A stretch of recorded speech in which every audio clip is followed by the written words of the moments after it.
దేశంలో స్త్రీలు ఇంటి గడప బయటకు రాలేని నాటి సమాజంలో స్త్రీలకు చదువు ముఖ్యమంటూ వారి విద్య కోసం పోరాటం చేసిన సావిత్రిబాయి పూలే గొప్ప మార్పుకు శంఖం పూరించారని వైఎస్ఆర్ కాంగ్రెస్ పార్టీ ఎంబీసీ రాష్ట్ర ఉపాధ్యక్షులు ప్రసాదం సురేష్ అన్నారు. స్థానిక గంగారమ్మపేటలోని వైఎస్ఆర్ కాంగ్రెస్ పార్టీ కార్యాలయంలో మంగళవారం ప్రముఖ సంఘ సంస్కర్త సావిత్రిబాయి పూలే 129వ వర్ధంతిని ఘనంగా నిర్వహించారు. ముఖ్య అతిథిగా వైఎస్ఆర్ కాంగ్రెస్ పార్టీ ఎంబీసీ రాష్ట్ర ఉపాధ్యక్షులు ప్రసాదం సురేష్ హాజరయ్యారు. సావిత్రిబాయి చిత్రపటానికి పూలమాల వేసి నివాళులర్పించారు.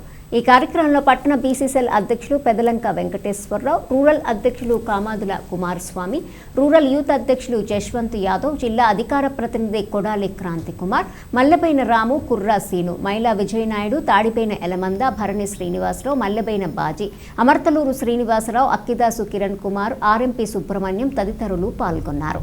పార్టీ పట్టణ బీసీసీఎల్ అధ్యక్షులు పెదలంక వెంకటేశ్వరరావు పర్యవేక్షించారు. ఈరోజు 129వ వర్ధంతి సందర్భంగా సావిత్రిబాయి పూలే గారిది వైఎస్ఆర్ కాంగ్రెస్ పార్టీ అన్నాబత్తుని శివకుమార్ గారి సారథ్యంలో ఘనంగా సావిత్రిబాయి పూలే గారి యొక్క వర్ధంతిని ఘనంగా నివాళులర్పించడం జరిగింది.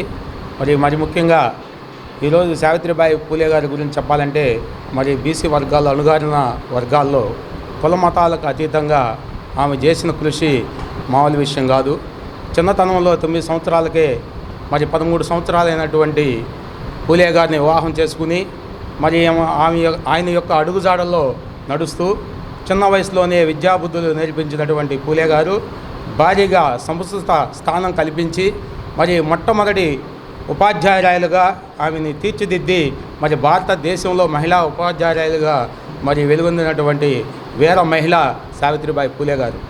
ఎంతోమంది మహిళలు ఈరోజు మన ఆదర్శంగా తీసుకుని మహిళా రంగంలో కూడా ముందుండి నడవడానికి ముఖ్య కారణం ఆమె యొక్క స్ఫూర్తి.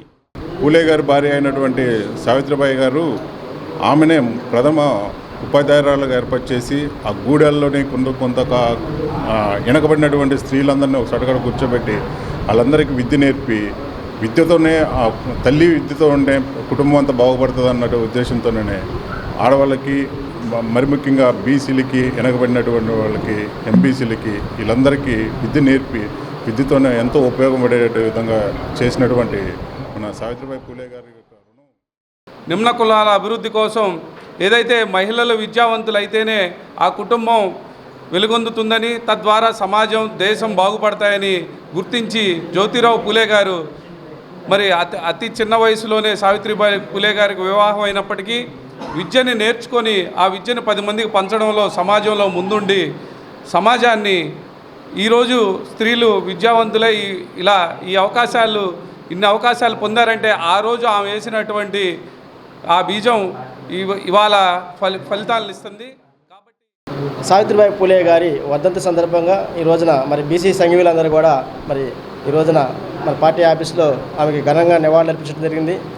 ముఖ్యంగా మహిళలు చదువుకోవాలని చెప్పేసి ఎంతో పోరాటం చేసి ఆనాడు పెత్తందారుల పెత్తనంలో మహిళలను కించపరుస్తూ ఏదైతే భర్తలు చనిపోయి ఎదవరాలు ఉన్నారో వాళ్ళని కూడా కించపరుస్తూ వాళ్ళకి హీనంగా చూస్తున్న సమయాల్లో కూడా గురుకులాలు ఏర్పాటు చేసి మహిళలు చదువుతోనే చైతన్యవంతులు అవుతారని చెప్పేసి మహిళలు చదువుకోవాలనే ఒక పెద్ద ఉద్యమాన్ని తీసుకొచ్చి గురుకులాలని పాఠశాలను నిర్మించి వారికి ఎంతవరకు విద్యను బోధించి ఈ రోజున మహిళలు ఎంత చైతన్యంగా అయ్యారంటే అట్లాంటి మహిళ చేయబట్టే వారు చేసిన సేవలకే మనం ఈరోజు కూడా అనుభవిస్తున్న త్యాగబలని చెప్పేసి